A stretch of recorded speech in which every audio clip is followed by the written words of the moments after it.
Welcome to this episode of Hustle and Pro. I'm your host, Kelly Walker. We're expanding beyond Frisco today, actually way beyond. Joining us from France is Lucas Caneda. Welcome to Hustle and Pro, Lucas. Hello, Kelly. Thank you for having me at your show. Pretty excited.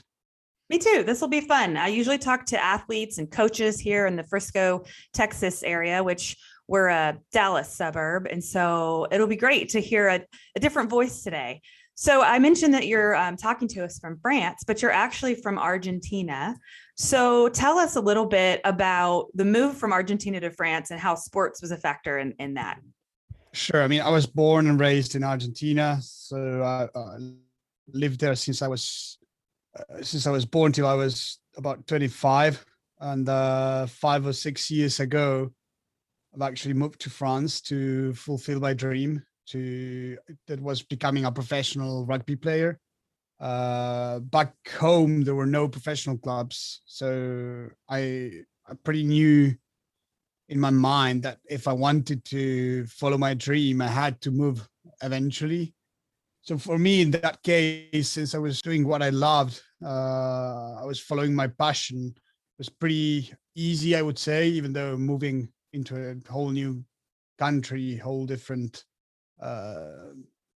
system and everything. It's never easy, right? But saving distances, it was pretty much what I've always wanted. So that made things easier. It made the decision a lot easier.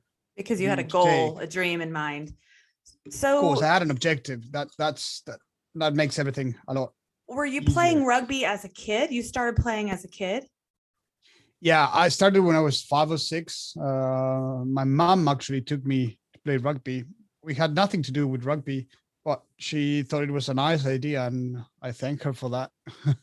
So then, okay, this is probably obvious, and you probably hate this question, but I'm here in Texas, and so when I think of Argentina, I would assume that everything is just dominated by football or soccer. So did you also play that sport, and why rugby instead?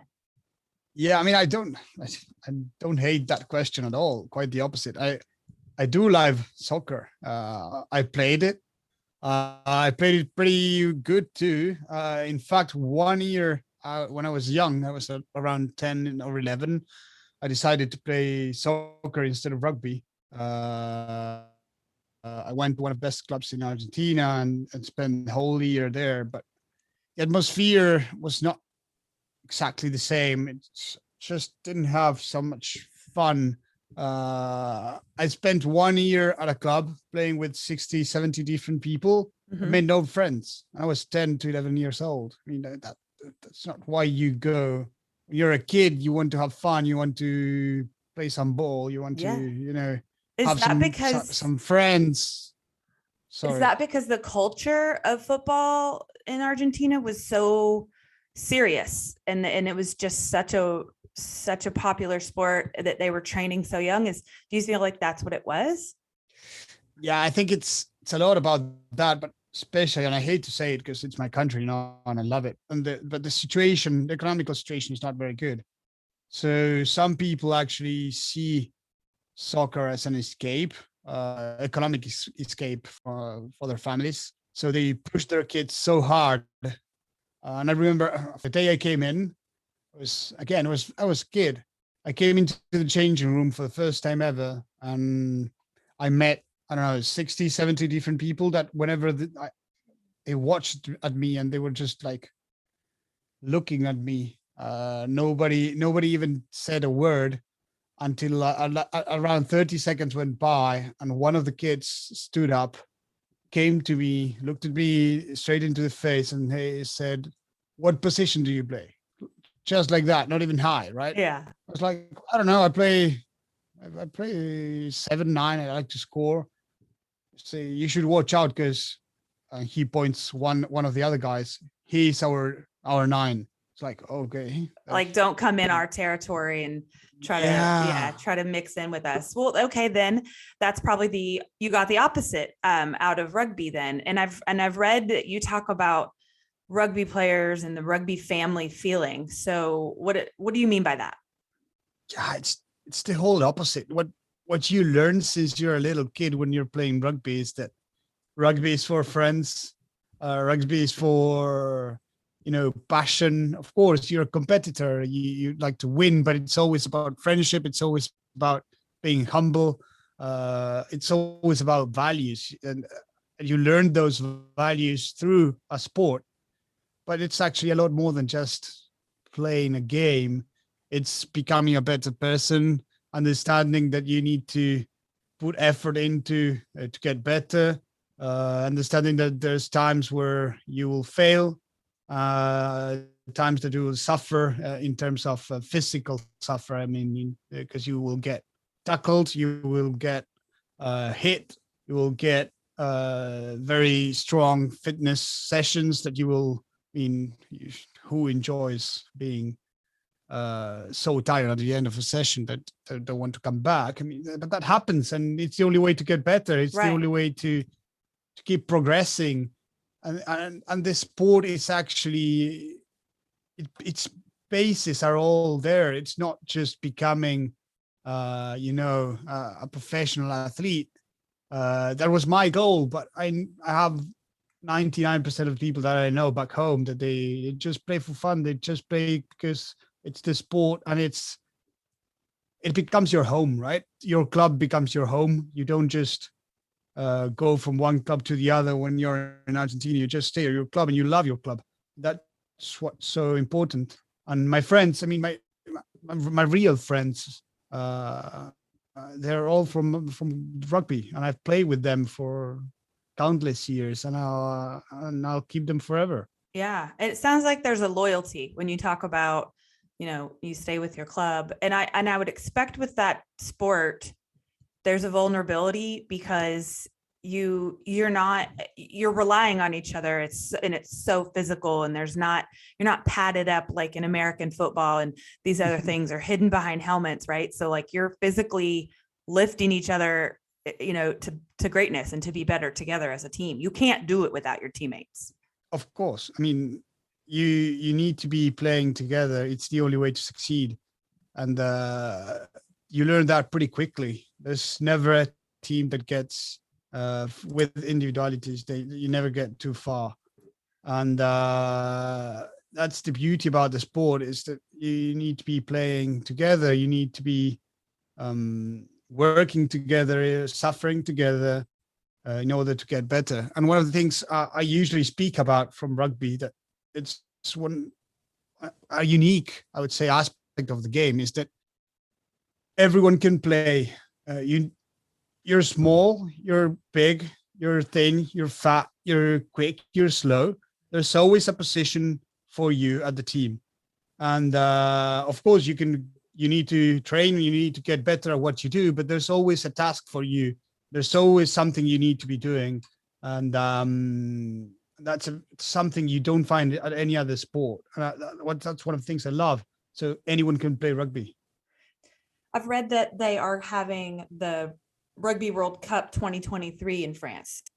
Yeah, it's so good. I mean, it's pretty soon, right? Time Really flies. Yeah. Yeah, it's just the next 2 years. There's actually a lot of work going on to get prepared. So pretty exciting. So what is that level when we're talking about the Rugby World Cup? What does that level of rugby look like compared to what you're playing? I mean, are you at this level where you're in a league where you can qualify for something like that, or are you in a completely different world? No, not anymore, to be honest. I mean, I used to play second division in France, which is pretty high. I'm right now in the fourth or fifth division. This year we are in an ambitious club where we want to really go up, and we are putting all the means into it, but we are not today at that level anymore. But I'm happy to be where I am, because I'm actually doing two things at the same time. I'm playing professionally, but I'm also directing one of our companies here, Unicorn Incubator, which is an accelerator, a startup accelerator. So I'm also working up on my future on the other side of the pitch, not just rugby wise. Which you have to. That's great. I assume though, even though you won't be playing in this 2023 World Cup, you'll be there. You'll probably be in the middle of everything and experiencing the whole event, right? Yeah, of course. I mean, it's here, and France, they love rugby, especially in the south. It's pretty divided. If you go to the north of France, there's a lot of soccer fields everywhere. If you go to the south part of France, every little town that you cross by, there's a rugby pitch, there's a rugby team. They're fanatics. I mean, it's going to be very interesting, especially if we, the Argentinians, do like we did back in 2007, when the World Cup was also held in France, and we played the first game against the French and we won. We played again in the semifinals. We won again. So if that happens, it'll be pretty interesting. Yeah, that just sounds awesome. I'm excited for that to happen, and hopefully you get to have a great experience and keep winning, watching your teams win. Okay, you mentioned the work side of things and a little about the level of your club. So how do you say it? Sarlat? Yep, Sala Rugby. Sala Rugby. Okay, so that's your club. Now we talk about there's a lot of rugby in France and there's a lot of old rugby. So your club is old, but you approach it like more like a startup, which you talk about your business incubator. And that interests me a lot because here in my market in Texas, we have a lot of teams that can relate to something like that. We have a lot of expansion teams. I mean, Austin, Texas just got a soccer club, an MLS soccer club. Mm-hmm. And we have new like regional sports teams, like Aussie Rules Football, a team I work with here, the North Texas Devils. And they face these challenges where they're trying to do a lot of things really quick all at once, like first of all, stand up a team, but the things like growing their audience or just letting people know they're even there, right? And then educating them if it's a new sport coming into the market, and the funding and just supporters showing up and, representing and getting players and all those things. So even though your club is old, you still approach it with some of those same mentalities to grow. Yeah, I mean, the synergies and the connections that you found, they're pretty interesting. But we do take it as a startup because we believe that it has all of the problems that a startup has, even though the club is 118-year-old. And actually, sometimes we would like to have an empty sheet, a blank sheet, because there wouldn't be so many skeletons in the closet, I would say. Things that you don't know that were so badly managed in the previous years, or maybe for the past 100 years. But luckily, since we took over barely a year ago, a little bit more, we found a way to show that even on a small club, this can be done. We created not just a club, but a brand that the community can identify themselves with, that sponsors can actually get benefit from what we do. For instance, in social media, we went from 1,500 followers, let's say 10 months ago, to 250K today. So we come from the digital marketing space. So this is what we do, and that's why we approach the club in this way. The idea is to create a brand before we create the club, and that's what we did. First and foremost, we changed our logo because it didn't have that image that we wanted to have. Then we changed our name because the name, again, we are playing rugby. The word rugby was not in the name. We are playing at Salah. The word Salah was not the name either. So that's very hard to market afterwards, right? So we did little changes, gradual changes. And today we are in a position that, for instance, we played a friendly game this weekend. We had around 800 people at the stadium, which is not bad. But we had 80,000 people watching our game live. on our own TV Stream, channel, which is streaming or salrugby.tv. broadcast. Yeah, yeah. Wow. And that's Yeah. something we've developed and that we've been working on. And also, for instance, we've signed contracts with TV station back in the US, in Latin America, in the UK, in Europe, and everywhere in the world. Because we want to bring rugby, we want to bring sports, we want to bring our brand to people, to our community all around the world. It sounds like you're purposefully, like intentionally growing your audience and your fan base outside of Surla, right? Because it's probably small and you have you don't have as much opportunity to just there locally. So with the TV and the streaming and the online store and your sites and everything, you're really expanding your audience digitally. That's how you're doing that. That's smart. I'm glad that you mentioned it, because that's exactly our model. Because there's 10,000 people living in Surla, but we are the 7th most visited town in France, with more than 2 million tourists a year. So we are taking that same approach. People are coming here for the town, and why not for rugby? Because some people ask us, why would you focus on people all around the world if you're based in Surla? And our question goes the other way around. It's more like, why not? Why wouldn't I? It's smart. And it makes sense when you look at the formulas that other sports use. I mean, I'm sitting here in Texas, and in my household, the first thing my husband and son do on the weekends is get up and watch English Premier League soccer. You know, we're sitting here in Texas, and that's one of their, favorite things to do. So you can easily watch a team, support a team from across the world with these digital capabilities. So yeah. Of course, it makes sense. So I'm curious, being from Argentina and now living in France for the past 6 years, when you hear me say Dallas Cowboys, first, do you know who I'm talking about? And second, what do you know about them? Yeah, I do know who you're talking about.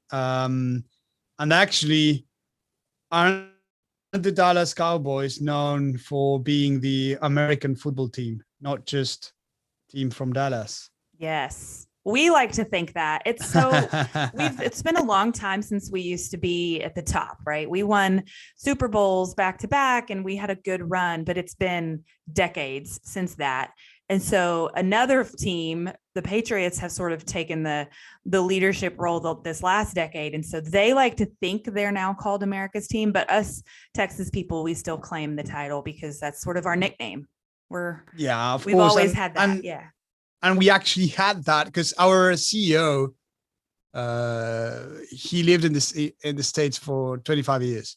So he actually brought up the Dallas Cowboys as one of the examples of becoming a team that's loved by the whole country, by the whole, but all world, because you don't need to be. Again, that's what we intend to do. That's what we've done so far on our club. And that's what we are looking for, targeting people all around the world. We don't want to be the team known just in Sarla, but we know we can reach out to people. One of the researches that we've done a couple of years ago was how many people back in America knew rugby. We did it through a TV station. I can't remember which one. And they came back to us and they said, sorry to tell you, but only 12% of the people know the rules of rugby. And we were very thrilled and excited about those statistics because we are focusing on the 88% of the people that are missing. Yeah, you got a lot of opportunity. We are bringing rugby to them. Exactly. You need to be able to see opportunity and not just it's easy to stick with the 12%, but I rather keep the 88. Yeah. And teach those people and open the sport up to that group. Yeah, you've got a lot of opportunity. But yeah, that's what made me think about it when you talked about building your brand, because that is sort of what the Cowboys are known for. It's the brand that goes way beyond, 17 games in the fall. It is a worldwide global brand, recognized, all 100%. There's fans all over the place. So that is a good example for your CEO to bring up. And I was just curious, to see if you've even heard of it. So, yep, it's kind of everywhere. Yep. I live about 2 miles from the world headquarters. It's called the Star. And it's right down the road from us. My husband actually works in the building. He doesn't work for the Cowboys, but he works in their building. Yeah. That's amazing. We live right smack dab in the middle of it. Yes. And we love the Cowboys. We're mostly a soccer family and baseball, but we have all of that around here. We have sports, all of the major sports in our market, right? And like within 5 minutes from us. So it's pretty amazing. That's lucky. Amazing. Yeah. I mean, who doesn't love sports? I mean, any sports. I know we love them all. Now we don't have, I don't even know where I could watch a rugby game like in my city. I know that they have, living so close to Dallas, there has to be rugby teams in Dallas. You've mentioned Austin, Texas, didn't you? Yeah. They're a few hours from us, but yeah. They do have a very good team. That doesn't surprise me. Austin is kind of this melting pot of different cultures and different people from around the world. And so that does not surprise me that that's what the city that you would say. And yeah, we make our way down there a few times a year. So I would love to go watch a game because I caught some on the Olympics this summer and I just couldn't turn away. It's fascinating, just the speed and the skill and I think it's so interesting, but I don't know the rules. Like you said, I can watch it, but I don't know what I'm watching. It's entertaining though. Yeah. I mean, that's one of the most important things. I mean, get excited about the game. Even if you don't know every rule, you can still understand a nice hit, a nice line break, a nice score. I mean, every sport has that in common. And since you're very much into sports and you know them very, very well, you can understand the process at least and what it's all about. For sure. You can pick up on, you can catch on for sure. Okay. Well, thanks for your time, Lucas. This was so fun. I'm going to include it in the show notes, but can you tell our listeners, I don't know, maybe the website, the most common website for the English speaking website, so people can look you up? Of course. So it's salarugby.com. That's the easiest way to find us out. You've got everything that you need in there, and don't hesitate to reach out. And I'm gonna spell it. Is it SARLAT rugby.com? Yep, that's it. Okay, yeah. And then following you guys on social. So I will tag that in the episode notes, but I wanted everybody to hear it from you also. Sounds good. It was really nice talking to you. I love that I'm not in the studio right now. I'm just Zooming. And so I can Zoom from Frisco to France and share your story and your info. I love it. Of course. And thank you. It was a pleasure to be at your show. So thank you so much for the opportunity. And a special thanks to you, listeners. If you have liked this episode of Hustle and Pro, please share it with your friends. Share us on social media and make sure you're subscribed wherever you listen to podcasts so that you can get a notification for our next episode.